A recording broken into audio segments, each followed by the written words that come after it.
kehadiran di minggu ini untuk kegiatan observasi. Ya. Nah, jadi kira-kira Pak Mahfud untuk kegiatan pembelajaran yang akan diobservasi minggu ini materinya tentang apa saja? Kalau untuk minggu ini saya mengajar tentang materi teks laporan percobaan. Nah kebetulan karena kemarin kita sudah masuk ke struktur, maka sekarang di pertemuan berikutnya kita sudah mulai menyusun teks prosedur teks laporan percobaan. Untuk tujuan pembelajaran kira-kira apa yang ingin Pak Mahfud capai untuk kegiatan pembelajaran besok ini? Karena sekarang saya sudah masuk ke KD 4.2 tentang menyajikan tujuan, bahan alat, langkah dan hasil dalam teks laporan percobaan. Maka untuk tujuan pembelajarannya sekarang ini adalah nanti siswa mampu atau siswa dapat menyajikan teks laporan percobaan secara tulis dan lisan dengan memperhatikan kelengkapan data, kebahasaan yang baik dan benar dari teks laporan percobaan. Oke. Ketika setelah melakukan kegiatan pembelajaran besok ini, kira-kira area pengembangan yang hendak Pak Mahfud capai untuk anak-anak itu di mana kira-kira area pengembangannya? Jadi mengingat dari kegiatan pembelajaran sebelumnya yang sering saya lakukan itu siswa kadang kurang aktif.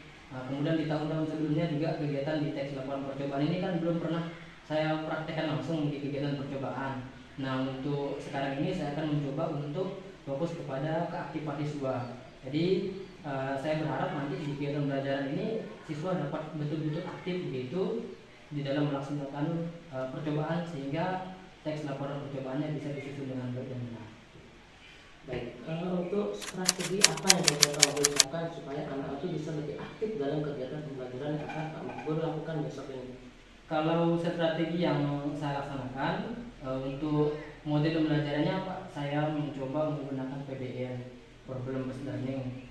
Insya dengan model PBL ini saya rasa anak-anak nanti akan lebih antusias dan aktif dalam belajar. Kemudian juga dari segi bahan alat yang kita gunakan untuk percobaan ini nanti saya akan pinjam nanti alat dan bahan untuk praktek langsung. Jadi kita nanti saya rencananya untuk kegiatan ini jadi anak-anak tidak hanya menyusun secara teori tetapi langsung praktek. Jadi anak-anak nanti saya akan bawakan alat dan bahan untuk menyusun teks laporan percobaan dengan bahan-bahan yang berbeda-beda. Contoh misal saya ingin mengetahui kandungan vitamin C pada makanan. Nah saya akan nanti bawa buah-buahan yang kira-kira ada yang mengandung vitamin C, ada yang enggaknya. Nanti anak-anak langsung praktek uji kandungan vitamin C begitu. Nah nanti dari sana anak-anak bisa menyusun teks laporan percobaan. Mudah-mudahan saya berharap bisa saya laksanakan dengan maksimal. Jadi ada kegiatan praktiknya Pak Mahfud. Untuk bahannya jadi Pak Mahfud yang menyiapkan? Iya, saya yang menyiapkan. Nanti untuk alatnya nanti kan di lab IPA kan ada alat untuk tabung reaksi, ada semuanya nanti. Nanti saya minta guru IPA di SMP ini akan memberikan pinjam untuk alat kepada saya begitu. Oke, jadi saya harap nanti ketika Pak Mahfud sebelum makan itu untuk berkoordinasi sama guru IPA cepat tuh alat-alatnya dipakai, jadi bisa kita gunakan alat-alat. Jadi kira-kira ini kan Pak Mahfud dalam satu minggu pertemuannya 2 kali ya. Kira-kira ini di hari apa Pak Mahfud yang akan? Insya Allah sekarang kan hari Senin di kelas 9 itu saya nanti hari Rabu Pak, hari Rabu saya akan melaksanakan di jam pertama Insya Allah. Dan mungkin saya harapkan Pak Mahfud mempersiapkan semuanya dengan baik. Semoga hasil dari observasi besok juga dapat memberi gambaran sejauh mana kompetensi Pak Mahfud dalam mengembangkan kegiatan pembelajaran dalam kelas sehingga siswanya bisa menjadi lebih aktif. Terima kasih. Saya pamit dulu Pak. Assalamualaikum warahmatullahi wabarakatuh. Kalian semua dalam keadaan sehat walafiat, menandakan bahwasanya Allah Subhanahu wa taala telah memberikan nikmat yang begitu banyak kepada kita. Anak-anak semua yang Pak Guru cintai dan yang Pak Guru banggakan. Jadi sebagai bentuk rasa syukur kita yang kepada Zat yang telah memberikan kita nikmat, maka seyogyanya kita gunakan kesehatan ini untuk kita belajar. Karena belajar ini adalah salah satu bentuk kita mensyukuri nikmat Allah Subhanahu wa taala. Oke, baiklah, ulang sebelum kita masuk ke pembahasan berikutnya. Guru bertanya ulang, siapa temannya Ulan yang hari ini tidak hadir?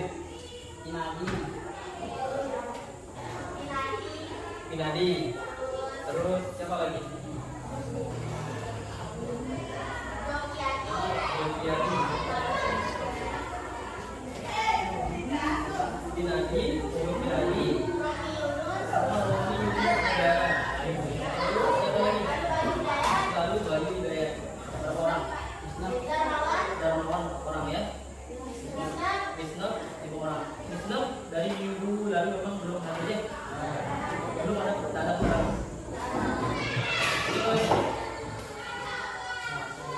Ini lagi dia ada Romi Yunus, Pinadi, Wisnu ya. Baiklah anak-anak semua. Sebelum Pak Guru lanjutkan, Pak Guru mau mendengar kalian ini. Salam semangat dulu. Kalau Pak Guru bilang semangat pagi, kalian bilang pagi, luar biasa dengan mengangkat tangannya ya. Belum kasih contoh ya. Semangat pagi. Sekali lagi supaya supaya kita tetap dalam keadaan semangat meskipun hari sudah menjelang siang. Semangat pagi. Terima kasih. Ya. Baiklah saudara semua. Jadi bisa disimak di bawah tulis bahwa pada pertemuan yang lalu kita sudah membahas mengenai dua materi, struktur teks laporan percobaan dan kaidah pembahasan teks laporan percobaan. Maka pada pertemuan kali ini kita akan mempelajari tujuan belajar yang ketiga. Nah, ini yang kemarin kita mempelajari struktur teks laporan percobaan. Kemudian kita juga telah mempelajari pembahasan teks laporan percobaan. Sekarang kita masuk ke tujuan belajar yang ketiga, yaitu setelah melewati video pembelajaran dan PowerPoint, peserta didik diharapkan mampu menyusun teks laporan percobaan berdasarkan struktur dan unsur pembahasan yang benar. Anak-anak semua bisa simak slide berikutnya. Oke. Ini yang kemarin ya. Ini ingat, struktur ada berapa? 6. Pertama, terus kedua, alat dan alat, langkah, hasil, dan jadi waktu kita akan berulang.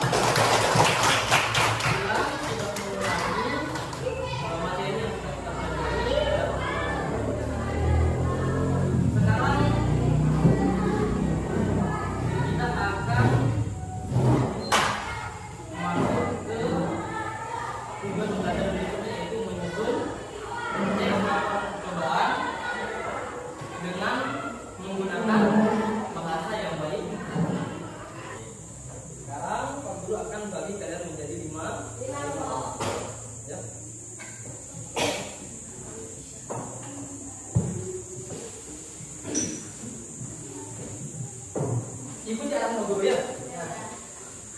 Mulai dari urutan paling depan, silakan berhitung ya. Paling kanan Pak Guru berhitung sampai 5. Terus ini 1, ini 2, ini 3, 4, 5. Berikutnya mulai dari angka 1. 1, 2, 3, 4, 5. Oke, kita mulai. Ulang. 1, 2, 3, 4, 5, 1, 2, 3, 5, 1, 2, 3, 4, 5, 1, 2, 3, 4, 5. Oke. 1. 1 ya. Oke. Sekarang yang dapat angka 1 angkat tangan. Berapa orang? Coba dilihat tengok semuanya. Tengok itu. Berapa orang? 5. Yang dapat angka 2 angkat tangan. Berapa orang? 4 orang. Yang dapat angka 3 angkat tangan. Coba dilihat semuanya. Angka 3 4 orang. Yang dapat angka 4 berapa orang? 1 2 3 4 orang. Yang dapat angka 5? 1 2 3 4 orang juga. Nah, anak-anak semua, nanti kalian akan bergabung bersama dengan kelompoknya masing-masing. Kelompok 1 berada di sebelah kanan Pak Guru. Kelompok 2 berada di depan Pak Guru. Kelompok 3 sebelah kiri Pak Guru. Kelompok 4-nya di belakang. Kelompok 5-nya di depan Pak Guru yang di belakang. Oke, bisa dipahami? Bisa. Dalam hitungan 5 Pak Guru minta semua dengan tenang ya. Jangan lari-lari. Dalam hitungan 5 Pak Guru minta semua sudah duduk di kelompoknya masing-masing. Mulai dari sekarang 1.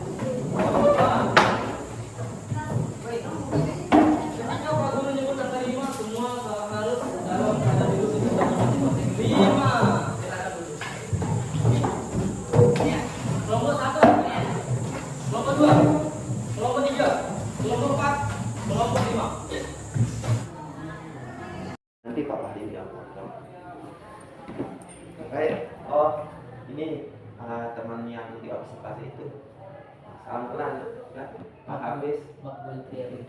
Oh, ya. Silakan dimulai Pak, masa observasinya yang akan atur dan mencatat apa hasil dari pas observasi kemarin. Silakan. Saya mulai ya. Selamat pagi Pak Makbul. Selamat pagi Pak Wahyu. Gimana kabarnya? Alhamdulillah sehat.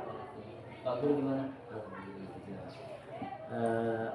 Kemarin saya sudah melakukan observasi pembelajaran di kelas Pak Makbul. Alhamdulillah saya lihat sudah sangat luar biasa. Jadi yang ingin saya tanyakan ini Pak Makbul, bagaimana perasaan Pak Makbul ketika saya itu masuk ke dalam untuk mengobservasi kegiatan pembelajaran yang Pak lakukan? Terkait dengan perasaan saya Pak Guru, tentu yang pertama ada rasa takut, rasa grogi, ya, deg-deg begitu karena jarang-jarang diawasi oleh rekan gitu. Kemudian tetapi di samping itu juga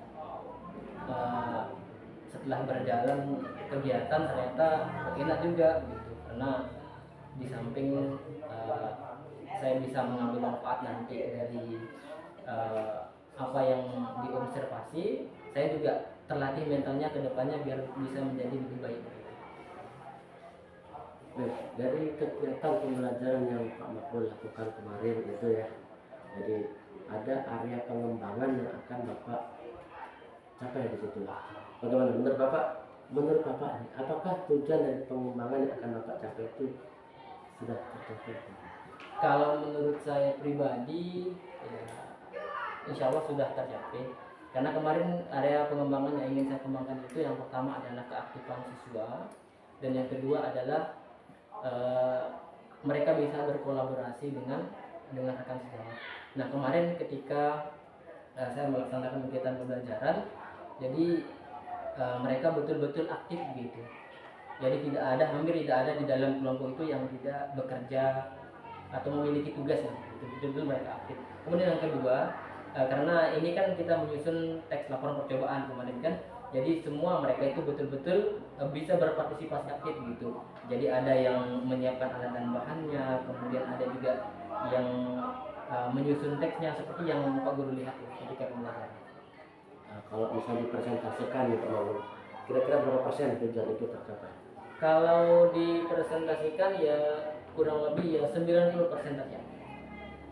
Itu kalau saya Pak Makbul yang melihat Pak Makbul itu ketika melakukan pembelajaran kemarin itu sangat luar biasa. Saya malah hampir mendekati sempurna kemarin Pak Makbul, benar.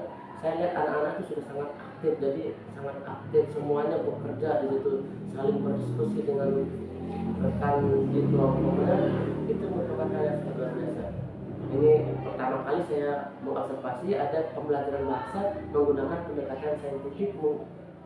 Mata pelajaran IPA itu kebetulan saya kan pembelajaran IPA, jadi luar biasa sekali. Kemudian ketika melakukan pembelajaran kemarin, apa ada nggak kendala-kendala yang Pak Makbul rasakan? Kalau kendala yang kemarin itu terutama dari ini kan, kemarin kan saya pakai LCD. Nah ketika saya menggunakan LCD di kegiatan pembelajaran, ternyata video yang kita putar di laptop itu nggak bisa putar begitu di layar gitu, sehingga anak-anak tidak bisa menyaksikan dengan begitu jelas. Tetapi karena kita pakai speaker, jadi apa yang disampaikan itu ya bisalah mewakili layar yang memang tidak bisa tampil pada saat itu, tetapi tidak mengurangi apakah antusiasme siswa dalam melaksanakan kegiatan pembelajaran. Jadi kemarin kendalanya di videonya sampai benar itu nggak bisa jalan, cuma terdengar suaranya saja. Jadi saya lihat anak-anak kemarin sudah kalau menggambarkan apa kerja kita dari kira-kira faktor apa saja ya namanya kendala teknis ini kan kita tidak tahu, padahal sebelumnya udah saya coba mungkin karena keadaan LCD itu mungkin karena sebelum pembelajaran bahasa Indonesia kan dipakai sama guru sebelumnya begitu, jadi kayaknya terlalu panas di LCD sehingga tidak bisa menampilkan layar di LCD tersebut begitu, proyektornya begitu. Nah kedepannya mungkin kita perlu banyak LCD juga kayak ini Pak. Ya, jadi yang Pak sampaikan benar ya. Jadi saya juga selaku warga sekolah di sini, selaku ya yang ikut andil lah dalam pengadaan apa namanya LCD itu, ini sebagai bahan masukan untuk sekolah ya. Jadi untuk bagaimananya besok kita mungkin bisa sosialisasi ke rekan-rekan lain bagaimana kalau untuk pengadaan, kalau bisa nih pengadaan LCD lebih dibanyakin supaya semua rekan guru bisa memanfaatkannya. Kemudian untuk rencana tindak lanjutnya setelah melakukan kegiatan pembelajaran, Pak Makbul merefleksikan dari kegiatan pembelajaran yang Bapak lakukan, kira-kira tindak lanjut apa yang akan Bapak lakukan ke depannya? Kalau untuk rencana tindak lanjut, ya karena ini kan kita ingin pengembangan ini kan bisa kita laksanakan secara berkelanjutan begitu. Nah sekarang ini fokus kita kepada keaktifan siswa dan kolaborasi. Nah kedepannya saya akan mencoba untuk bagaimana mereka bisa mengomunikasikan hasil diskusi kelompok mereka dengan baik begitu, sehingga rencana saya ke depan saya akan membiasakan mereka untuk mempresentasikan hasil diskusi mereka di depan kelas. Ya, jadi itu saja yang mungkin yang perlu kita bicarakan. Saya ucapkan terima kasih sudah melakukan kegiatan pembelajaran yang luar biasa. Semoga Pak Mahfud bisa mengimbaskan ke rekan-rekan guru yang lain. Jadi walaupun bukan IPA bisa melakukan pendekatan secara saintifik. Semoga bisa mengimbaskan ke yang lain melakukan kegiatan pembelajaran yang menurut saya luar biasa. Mau fokusnya tidak ke guru sekarang, tapi siswa yang langsung melakukan pekerjaan itu. Oke, terima kasih Pak Mahfud. Terima kasih kembali Pak Guru. Kalau gitu saya pamit. Ntar dulu Imam Anu ya. Luar biasa memang Pak Makbul. Kegiatan proses observasi kemarin yang dilakukan oleh Pak Ricci, karena Pak Ricci itu mengirimkan videonya proses observasinya, baik itu pra observasi dan observasi. Saya tonton terus dan luar biasa keaktifan siswa sesuai dengan keinginan Pak Makbul itu. Sesuai dengan namanya Makbul, apa yang diinginkan itu luar biasa terkabulkan. Oke, luar biasa nggih. Untuk Pak Makbul di sini Pak Ricci bukan sebagai tutor atau sebagai apa ya, yaitu hanya mengimbaskan atau berbagi praktik baik terhadap guru teman sejawatnya. Kebetulan dia sudah mempelajari di pendidikan guru penggerak ini sebagai CGP, jadi harus untuk mengimbaskan ke teman sejawat. Okay. Jadi saya ucapkan terima kasih kepada Pak Makbul karena telah berkolaborasi sama Pak Wahyu untuk mencapai kesuksesan di sekolah kita yang di SMP 4 Bayang ini. Oke, hanya itu yang perlu saya sampaikan Pak Ricci, Pak Makbul. Ulang ya. Salam guru penggerak. Tergerak, bergerak, menggerakkan.